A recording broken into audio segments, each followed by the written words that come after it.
This is Bokerley Dyke in Dorset, and it's on the border between Dorset, Wiltshire and Hampshire, as you can see here on the map. And as I was on the way here, I saw a sign to Rockbourne Roman Villa, which is just outside the boundary.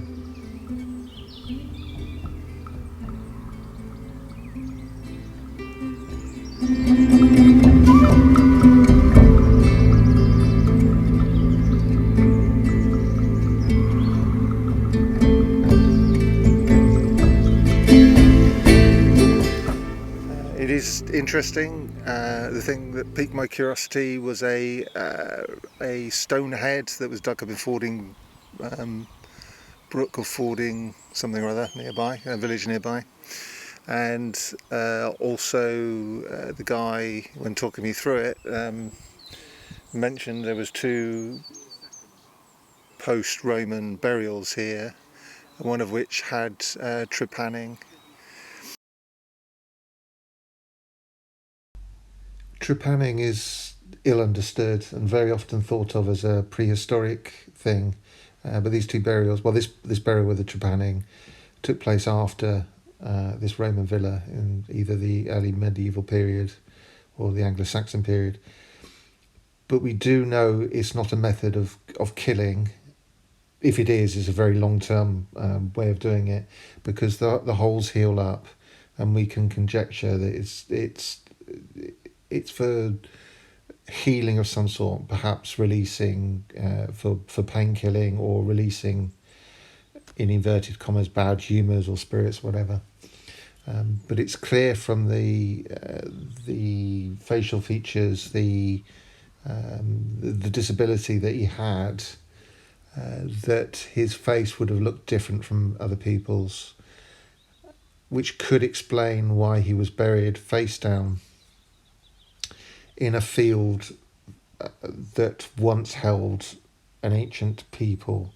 Now, we can't prove that that's the case, but he was buried face down, and the curator was telling me that the stones in the case would have been used to hold the man down. So that's an interesting narrative within this Roman villa, and nicely places it in that magic zone that we like, that antiquarians like, between the Roman and the Anglo-Saxon period, the Dark Ages, possibly. But of the things that we can see here, there's a couple of mosaics, a hypercaust, which is the underfloor heating system used in villas.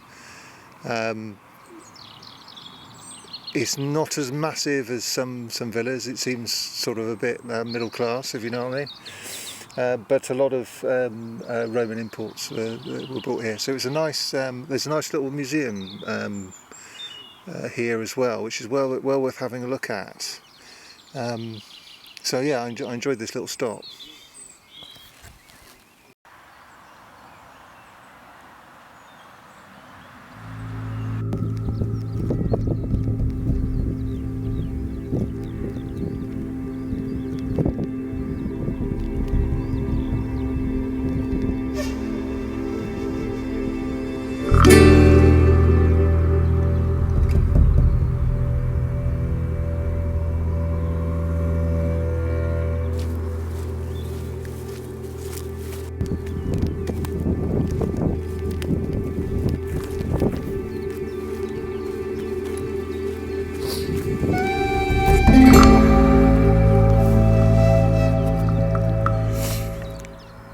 It's only here that 200 yards away from Bokerley Dyke that we see the brow of the hill facing east, and it seems like the Wands Dyke, which is another sub-Roman fortification, maybe connected in some way. They both make strange strategic choices. It's a strategic-minded person would push their defences to the brow of the hill so they can see people coming from as far away as possible, and make people break into a sweat when they're trying to cross your boundary.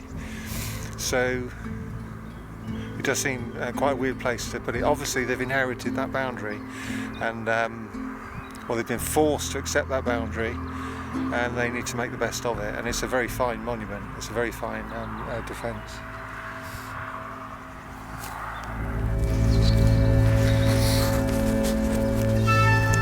But what did the Anglo-Saxons make of this? These are, if you watch any of my other videos, you'll be asking, what do the Anglo-Saxon charters say about this place? They weren't sub-Roman, but they were, within spitting distance of that period. They should give us an insight. Unfortunately, in the Chalka charter, Broad Chalk, the village that way, it mentions literally the wayers, which in modern English is way, which is not very helpful. And the only reference I could find for Handley, Sixpenny Handley, which definitely does touch touches Bokerley and calls it possibly, it's hard to identify, but he names it as the Seven Ditches, the Seven Ditches. And then we have a place called Shermel, which means in Old English Shira Mal, which means the cross of the shires, of the Shire, and that's connected. The boundary between Dorset and Wiltshire is even today called the Shire Rack, and there's a number of interpretations of that name, the rack part.